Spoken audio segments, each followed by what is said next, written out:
Assalamualaikum warahmatullahi wabarakatuh.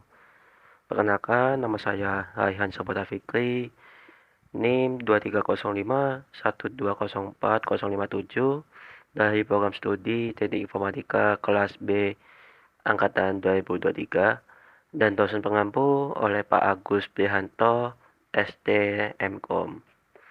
Baik, di sini saya akan menjelaskan sejarah komputer. Pada awalnya konsep komputer sebagai alat terhitung mekanis muncul pada abad ke-17 dengan penemuan Pascalin oleh Blaise Pascal pada tahun 1642. Alat ini merupakan kalkulator mekanis pertama yang mampu melakukan operasi aritmatika dasar. Cuman nggak di situ aja, pada tahun 1822, Carlos Babbage menciptakan mesin perbedaan yang merupakan prototipe komputer mekanis pertama yang dapat melakukan perhitungan matematika kompleks. Pada tahun 1837, Babbage mulai merancang mesin analitik yang dianggap sebagai nenek moyang komputer modern karena memiliki fitur seperti unit memori dan unit control. Namun, mesin analitik ini tidak pernah selesai dibuat selama masa hidup Babbage. Pada tahun 1936, Alan Turing mengembangkan konsep mesin Turing yang menjadi dasar teori komputasi modern. Mesin Turing adalah model konseptual yang membantu dalam memahami kemampuan yang berdasar dari mesin komputasi. Pada Perang Dunia II, komputer pertama kali digunakan untuk keperluan militer seperti mesin dekripsi Enigma yang dikembangkan oleh Turing dan rekan-rekannya di Bletchley Park. Pada tahun 1943, IBM memperkenalkan Mark I, komputer elektromekanis pertama yang mampu melakukan perhitungan secara otomatis. Pada tahun 1945, John von Neumann mengembangkan konsep arsitektur von Neumann yang menjadi dasar bagi sebagian besar komputer modern. Arsitektur ini memisahkan unit pemrosesan data, unit memori, dan unit kontrol. Baik, kita next ke slide-nya. Nah, ini adalah pengembangan awal Pascalin dan Blaise Pascal. Penemuan kalkulator mekanis yang mampu melakukan operasi aritmatika dasar pada tahun 1642. Mesin perbedaan oleh Carlos Babbage, prototipe komputer mekanis pertama yang dapat melakukan perhitungan matematika kompleks pada tahun 1822. Mesin analitik oleh Carlos Babbage, rancangan mesin analitik yang dianggap sebagai nenek moyang komputer modern pada tahun 1837. Nah, itulah ada awal-awal perkembangan awal yang zaman dulu sekali.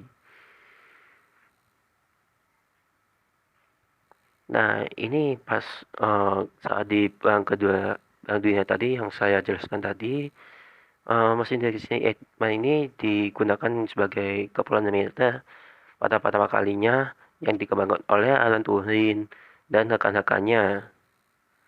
Nah, IBM Mark I ini memperkenalkan komputer elektromekanis pertama yang mampu melakukan perhitungan secara otomatis pada tahun 1943. Nah, arsitektur von Neumann, konsep arsitektur yang menjadi dasar bagi sebagian pada komputer modern pada tahun 1945. Nah, tapi di situ arsitektur itu dapat memisah unit pemrosesan data, unit memori, dan unit kontrol. Nah, revolusi of personal computing ini ada dua, yaitu Altair 8800 dan Apple pertama. Pada tahun 1970-an, komputer pribadi pertama mulai muncul, membawa revolusi komputer ke rumah dan kantor kecil. Yang kedua, IBM PC, Macintosh, and Windows. Periode ini di mana internet mulai muncul dan mengubah cara orang berinteraksi dan akses informasi. IBM, PC, Macintosh, dan Windows ini muncul pada tahun 1800-an dan 1990. Nah, di saat tahun 1970-an ini membuka jalan bagi revolusi komputer pribadi yang kemudian mengubah cara orang bekerja, belajar, dan komunikasi. Baik, kita next. Sebelum itu, pada abad ke-21 itu perkembangan komputer semakin pesat dengan dikembangkannya teknologi seperti komputasi awan, kecerdasan buatan, dan Internet of Things atau disingkat IoT. Komputer tidak lagi hanya merupakan alat perhitung, tapi juga menjadi pusat dalam kehidupan modern di mana hampir semua aktivitas manusia terhubung dengan teknologi komputer. Nah, perkembangan teknologi modern ini ada dua ya. Yang pertama itu transistor dan sirkuit terpadu. Perkembangan teknologi komputer modern dimulai pada tahun 1940-an dan 1950-an dengan ditemukan transistor dan sirkuit terpadu IC. Namun, transistor ini mengganti tabung vakum sebagai komponen utama dalam komputer yang membuat komputer lebih kecil, lebih cepat, dan lebih andal. Sirkuit terpadu ini mengintegrasikan berbagai komponen elektronik dalam satu chip yang memungkinkan perbuatan komputer yang lebih kompleks dan efisien. Saya lanjutkan. Yang kedua itu peran dalam berbagai bidang. Komputer telah menjadi integral dalam banyak bidang, termasuk ilmu pengetahuan, kedokteran, bisnis, dan hiburan. Nah, dalam ilmu pengetahuan, komputer digunakan untuk simulasi kompleks, analisis data, dan penelitian. Yang dalam kedokteran, komputer ini digunakan untuk diagnosis penyakit, desain obat, dan manajemen data pasien. Dalam bisnis, komputer ini digunakan untuk analisis keuangan, manajemen rantai pasokan, dan komunikasi.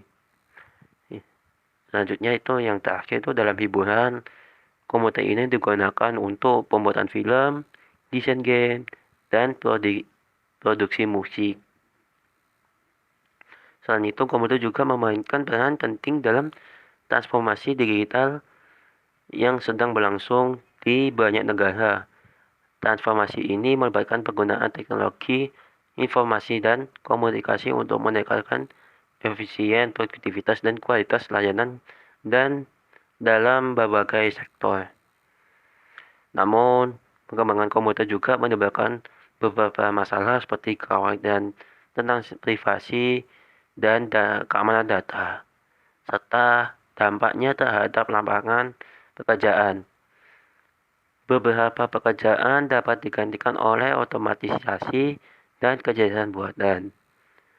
Sementara yang lainnya memerlukan keterampilan baru yang sesuai dengan perkembangan teknologi. Dengan demikian, sejarah komputer adalah kisah evolusi teknologi yang terus berkembang dan mengubah cara kita hidup, bekerja, dan berinteraksi satu sama lain, dari kalkulator mekanisme sederhana hingga jaringan global yang kompleks. Komputer telah menjadi bagian integral dari kehidupan modern. Kita next. Nah, ini adalah pengembangan abad 21. Itu ada 3, yaitu komputasi awan, kecerdasan buatan, dan Internet of Things. Baik, kita next. Nah, perbedaan komputer lama dan modern ini ada 6. Ukuran, kecepatan, kapasitas penyimpanan, kemampuan pemrosesan, keterhubungan antarmuka pengguna.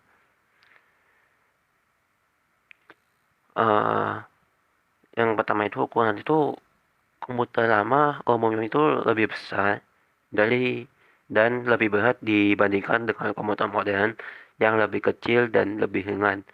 Karena dulu itu butuh komponen yang besar-besar banget, jadi zaman dulu itu komputer itu terlihat besar, dan zaman sekarang itu udah main tipis layarnya.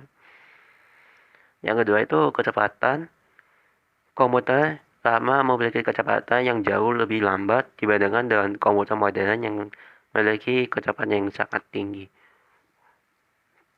Waktu dulu itu memindai data itu sangat agak lama, tergantung dengan file yang berapa giga yang akan dipindah.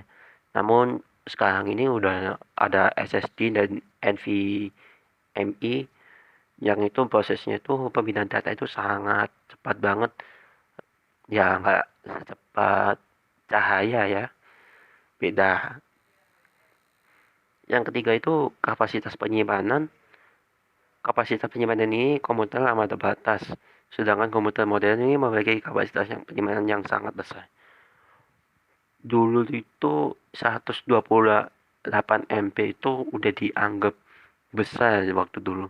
Namun kalau zaman sekarang udah kecil, dan paling terbesar itu di zaman sekarang itu yang kita kenal itu 1 TB dan 2 TB. Nah, kalau 26 TB yang lebih itu biasanya itu digunakan sebagai server. Terus selanjutnya, kemampuan pemrosesan komputer lama memiliki kemampuan pemrosesan yang terbatas, sedangkan komputer modern memiliki kemampuan pemrosesan yang sangat tinggi.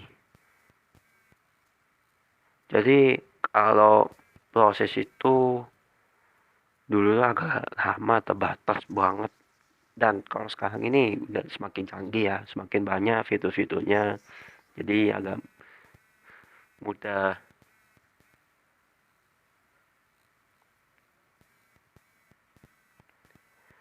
5 itu keterhubungan. Komputer lama umumnya tidak terhubung ke jaringan, sedangkan komputer modern terhubung ke internet dan jaringan lainnya. Dulu itu belum ada internet ya, jadi agak susah untuk menghubungkan ke internet. Nah, kalau sekarang kan udah main kabelan, internet, wifi dimanapun, kuota ada. Nah, yang keenam antarmuka pengguna atau bisa disebut user interface. Nah, komputer lama umumnya itu menggunakan antarmuka teks, sedangkan komputer modern ini menggunakan antarmuka grafis yang lebih interaktif dan mudah digunakan. Nah, kalau nggak salah ini user interface yang dulu itu hitam putih. Jadi kalau mau ganti aplikasi itu harus close dulu aplikasi yang sedang dibuka. Habis itu di close, habis itu buka aplikasi yang ingin dibuka pada yang komputer lama itu. Nah, kalau sekarang kan udah ada gambaran berwarna, apalagi komputernya menggunakan VGA yang bisa menggunakan lebih HD. Nah, kesebelah ini ada dua, yaitu transformasi digital dan dampak kembangan. Yang pertama itu transformasi digital ini bahan penting dalam transformasi digital yang sedang berlangsung di banyak negara. Yang kedua, dampak perkembangan. Perkembangan komputer juga menimbulkan beberapa masalah seperti kekhawatiran tentang privasi dan keamanan data. Yang seperti saya jelaskan tadi, yang sebelumnya itu emang privasi dan keamanan data ini paling penting di saat ini. Karena kalau udah bocor, ya tahulah apabila yang disalahkan guna. Nah, ada tambahan lagi, kesembilannya itu sejarah komputer ini telah melalui berbagai tahap perkembangan dari kalkulator mekanis sederhana hingga jaringan komputer global yang kompleks. Pengembangan ini didorong oleh penemuan dan inovasi dalam bidang teknologi seperti transistor, sirkuit terpadu, dan internet. Komputer telah mengubah cara kita hidup, bekerja, dan berinteraksi satu sama lain, dan akan terus berkembang menjadi lebih canggih dan terhubung di masa mendatang. Ya, uh, semakin masa ke masa akan semakin canggih juga alat-alat teknologi saat ini. Ya, udah habis ternyata dari saya. Sekian, terima kasih. Wassalamualaikum warahmatullahi wabarakatuh.